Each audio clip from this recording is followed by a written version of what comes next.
From the most trusted names in local news, KDPG Sunday Edition. Good morning and welcome to the KDPG Sunday Edition. I'm Stacy Smith. You're about to hear the story of Russian intelligence personnel and their alleged role in money laundering, wire fraud, aggravated identity thefts, and computer hacking against Americans, U.S. companies, and the election process in this country. The story might sound like something in a James Bond movie or Criminal Minds television episode, but truth can be stranger than fiction.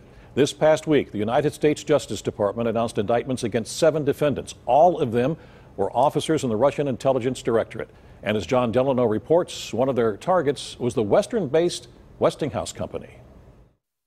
In a 41-page indictment, local U.S. Attorney Scott Brady charged 7 Russian intelligence officers with illegally hacking a number of individuals and organizations, including Westinghouse Electric here in Pittsburgh.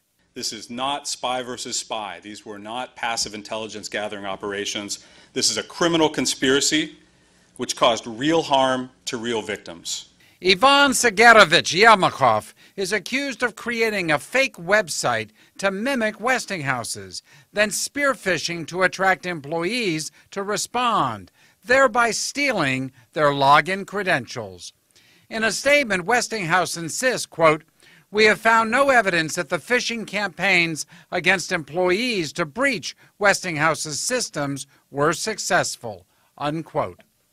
Interestingly, Yermakov, who targeted Westinghouse, was among the 12 indicted in July by special counsel Robert Mueller for interfering with the 2016 U.S. election. I think what it means is obvious, is that there's a connection between all of this. Former U.S. Attorney and now Pitt professor David Hickton says the Russian team and the tools used to hack both are one and the same. We have now outed Russia in a very significant way for a very comprehensive cybercrime spree. It's very important. First under Hickton and now under Brady, Pittsburgh has become a center for a number of cybersecurity indictments because of the expertise right here. We have the best FBI in the world and in the country for sure in terms of doing cyber investigations. And it again makes Pittsburgh the center of cyber law enforcement. John Delano, KDKA-TV News.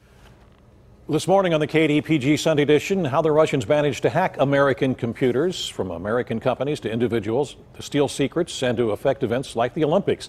We'll also ask about possible influence in the upcoming midterm election. We're pleased to welcome Scott Brady, the United States Attorney for the Western District of Pennsylvania, to the KDPG Sunday Edition. He was appointed to his position by President Donald Trump.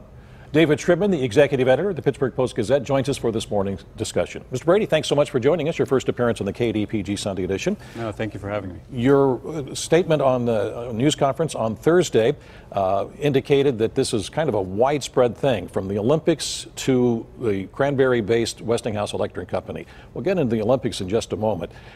In that news conference, not a lot was said about the possible hacking or attempt to hack into Westinghouse. Can you give us some more background on why they were trying to hack into Westinghouse? Sure. So without speaking outside of the bounds of the indictment, when you look at the indictment as a whole, you can see 4 buckets of Russian strategic interests that are implicated.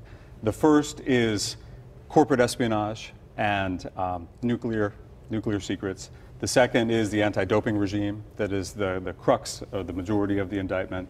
The third are the chemical agents and weapons that are implicated by the Hague intrusion. And the third is election interference, and setting that aside because that was covered by the SCO. So the first part of the indictment deals with Westinghouse. And Westinghouse in 2014, as alleged in the indictment, provided 50% of nuclear power plant plans to countries around the world. At the time, they were finalizing a contract with the Ukraine for nuclear fuel.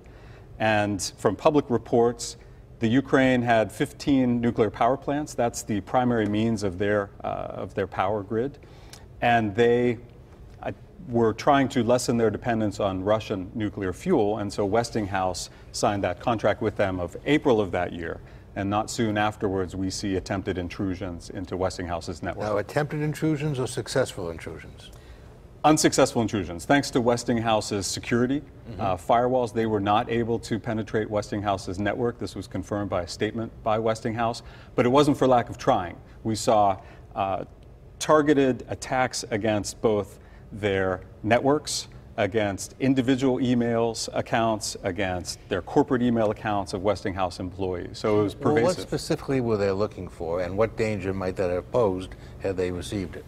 Well, I can't speak to what they were looking for, but again, as the company that provides... You can't speak because you can't speak legally, or because you don't know?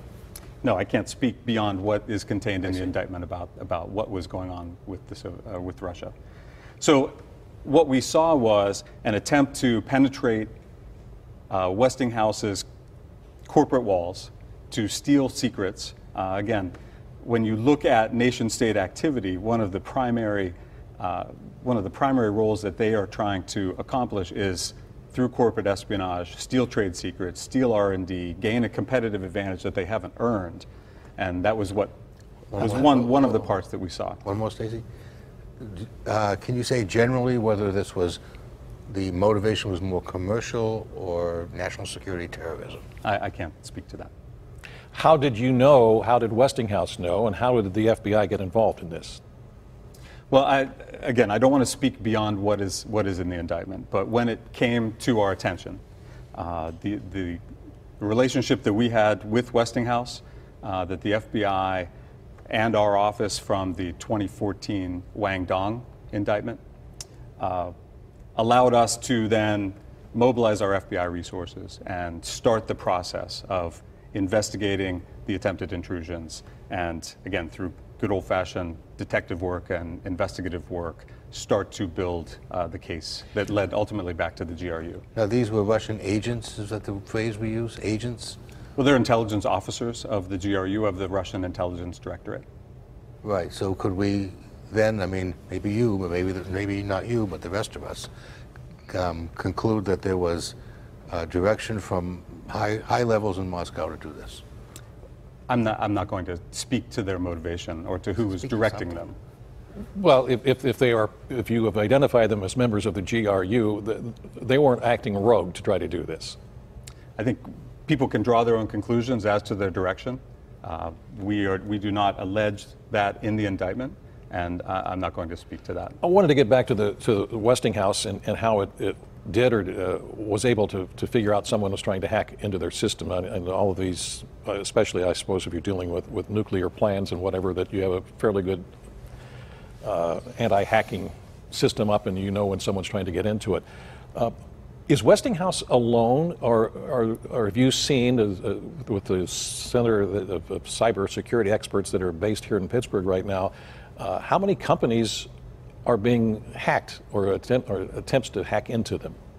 Well, I think we're seeing this broadly across the entire spectrum, especially of large publicly traded companies, both from nation states, including Russia, including China.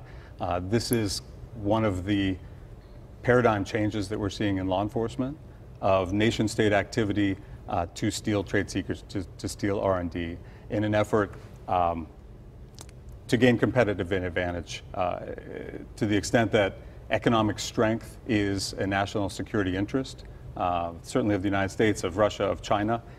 That's a primary focus of some of the nation state activities in this space. So what are the plausible possibilities of actually arresting any of these people? Well, as you're aware, Russia does not have an extradition treaty with the United States. We remain vigilant with our partners that when people travel, especially to Europe, that our partners might put hands on them and then extradite them to the United States. Well, is it more likely for the Pirates to be in the World Series next year, or for some nation state to extradite them to the United States? Which is more plausible? Well, as a Pirates fan, hope springs eternal, but we are in constant communication with our law enforcement partners overseas. And so if and when they travel or leave the Russian Federation, then we'll be there to put hands on them. Where Dave was coming from, you said yesterday, or on Thursday, that we at the Department of Justice are not satisfied with merely exposing the conduct. We seek to arrest those who broke the law. We want to bring them to Pittsburgh. We want them to stand trial. We want to put them in jail. David's point, can you do it? Well, we hope to. we hope to. And that would not be different from any case that is outside of our borders. So where we do business email compromise and the actors are in Nigeria, where we have the recently charged Jamaican lottery scheme and those actors were in Jamaica.